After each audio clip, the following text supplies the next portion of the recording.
They say Halloween used to feel different in the 90s. Colder, quieter, real. The air had this bite, the kind that crept into your lungs and made every sound sharper, every shadow deeper. Kids ran from house to house with plastic pumpkins and flashlights that barely worked, their parents a few streets behind. The world was darker, but somehow safer. But now, something's changed. Halloween doesn't feel the same, and no one can quite explain why. Back then, the streets were alive.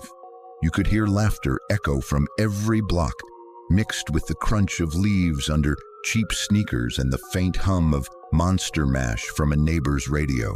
People carved pumpkins by hand, not with fancy kits or stencils, just dull kitchen knives and shaky hands. Sometimes you'd see faces on porches so warped they looked almost alive. And if you stared long enough, you could swear they blinked. Every neighborhood had that one house, the one you never approached. It wasn't decorated, no lights, no candy bowl, no sound, just darkness behind the curtains. And yet, every Halloween night, kids whispered that someone, or something, still lived there. Some said they saw a flicker inside when they passed by. Others said they heard knocking from under the porch. But adults never talked about it, not once. Now, Halloween feels polished, too clean, too safe. Plastic decorations blink in perfect rhythm. Motion sensors scream "boo" on cue.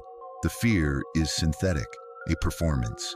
And even when you walk down your street, there's no wind, no smell of burning candles, no distant laughter. It's like Halloween has a filter over it. Pretty, organized, but empty. Maybe you felt it too.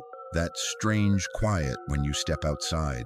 The way your porch light flickers, not from bad wiring, but like it's hesitating, like it doesn't want to stay on. People say the 90s were just simpler times, but that's not it. Something was watching us back then, and we didn't even realize it. Not the way cameras do now. Something older, something that lived in the spaces between streetlights.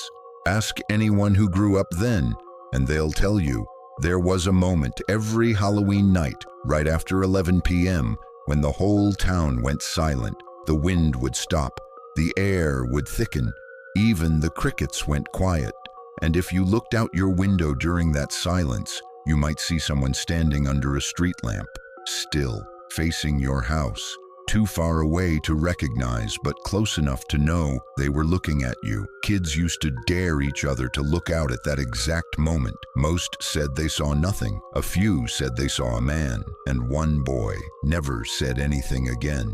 Today, the silence doesn't come. The world hums constantly, phones buzzing, cars passing, lights glowing all night long. We never let the dark in anymore. We never let the night breathe. But the thing is, the dark didn't leave. It's still waiting, just deeper now, watching from behind all our glowing screens. There's a story, one that started spreading a few years ago. A man said his smart home system began playing trick-or-treat sounds at 3 a.m. He lived alone. No kids, no decorations. He thought it was a glitch until he checked his doorbell camera footage. Every night in October at exactly 3 a.m., a small figure appeared in his driveway.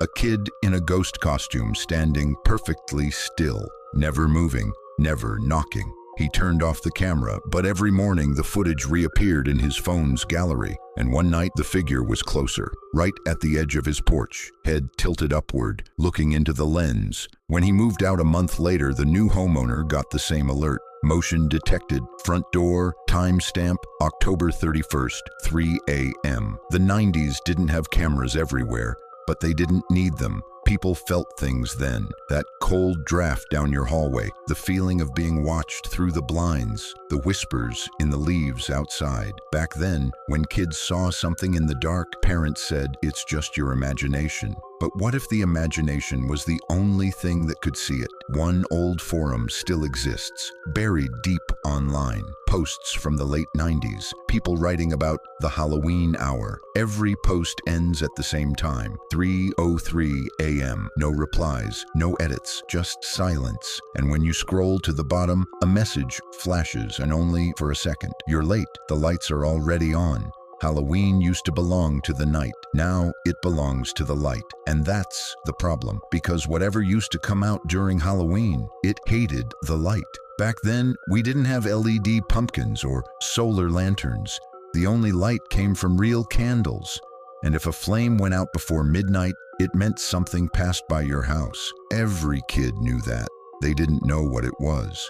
Only that if you saw your pumpkin flicker and go dark, you went inside and didn't look out the window. Now, our lights never go out. But maybe that's exactly why it's closer than ever. Some say Halloween lost its fear because we got braver, but maybe we just stopped noticing the warnings. You can't hear whispers when you're scrolling. You can't see shadows when your phone screen lights your face. You can't sense the thing behind you if your music never stops playing. The 90s forced you to look because there was nothing else to look at. And when you looked too long, sometimes it looked back. There's one more story from a small Midwestern town. A group of kids went missing on Halloween, 1998. They were last seen trick-or-treating on Maple Street. Their candy bags were found days later, still full, still neatly arranged in a circle at the end of the road. Locals said that night was colder than usual, fog thicker than it had been in years, and all the streetlights on Maple Street burned out at once.